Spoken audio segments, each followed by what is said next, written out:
வணக்கம். Welcome to laser skin and ENT care. நான் doctor Vijayalakshmi. இன்றைக்கி நம்ம பார்க்க போகிற டாபிக் வந்து சன்ஸ்க்ரீன் தான். பெரும்பாலும் என்கிட்ட பேஷண்ட்ஸ் நிறைய டவுட் கேட்குறது சன்ஸ்க்ரீன் பற்றி தான். ஸோ இப்போ சன்ஸ்க்ரீன்னா என்னன்னு பார்க்கலாம். Sunscreen is basically a skin care product.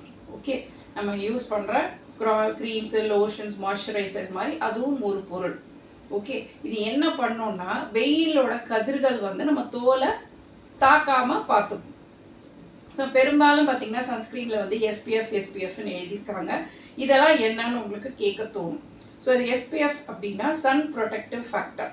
இப்போ ஒரு வெயிலில் வந்து ஒரு 3 விதமான கதிர்கள் இருக்கும். ஒன்று வந்து நம்ம பார்க்கக்கூடிய லைட், அடுத்தது வந்து புற ஊதா கதிர்கள். இந்த புற ஊதா கதிர்கள் வந்து 2 வகைப்படும். ஒன்று யூவிஏன்னு சொல்லுவோம், ஒன்று யூவிபின்னு சொல்லுவோம். இந்த எஸ்பிஎஃப் அப்படின்னு போட்டிருக்கிறது வந்து இந்த யூவிபியை குறிக்கிறது தான்.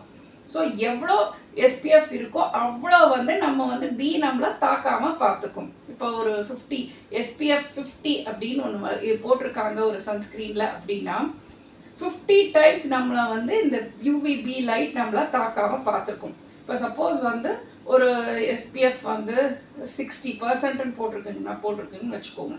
95% ஆஃப் த யூவிபி லைட்டை அது வந்து நம்மளை ப்ரொடெக்ட் பண்ணும். அந்த லைட் வந்து நம்மளை தாக்காமல் பார்த்துக்கும்.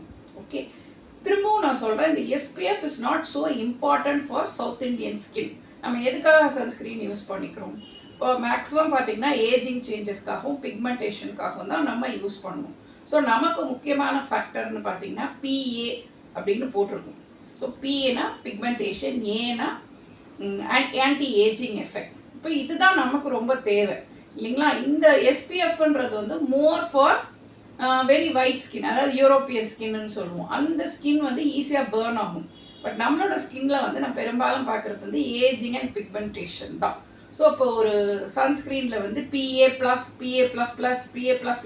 போட்டிருந்ததுன்னா better to go for PA+++ type of sunscreens. நம்மளோட சவுத் இண்டியன் ஸ்கின்னுக்கு அதுதான் பெஸ்ட்டு சன்ஸ்க்ரீனாக இருக்கும். ஓகே, ஸோ இப்போ நம்ம எஸ்பிஎஃப் பார்த்துட்டோம், PA+ பார்த்துட்டோம். எத்தனை டைப் ஆஃப் சன்ஸ்க்ரீன்ஸ் இருக்குது அப்படின்னு நீங்கள் கேட்கலாம். நம்ம ஸ்கின்னுக்கு ஏற்ற மாதிரி நம்ம சூஸ் பண்ணிக்கலாம் சன்ஸ்க்ரீன். இப்போ ஆயிலி ஸ்கின் இருக்கவங்க வந்து ஜெல் பேஸ்ட் சன்ஸ்க்ரீன்ஸ் யூஸ் பண்ணிக்கலாம். பட் ரொம்ப ட்ரை ஸ்கின் இருக்கவங்க cream based or lotion based sunscreen use பண்ணிக்கலாம். அடுத்தது வந்து இப்போ நம்ம ஸ்விம்மிங் போகிறோம் அப்படின்னா வாட்டர் ரெசிஸ்டன்ட் சன்ஸ்க்ரீன் யூஸ் பண்ணிக்கலாம். ஸ்போர்ட்ஸ் ஆக்டிவிட்டீஸில் இருக்க போகும்போது ஸ்வெட் ரெசிஸ்டன்ட் சன்ஸ்க்ரீன்ஸ் யூஸ் பண்ணிக்கலாம்.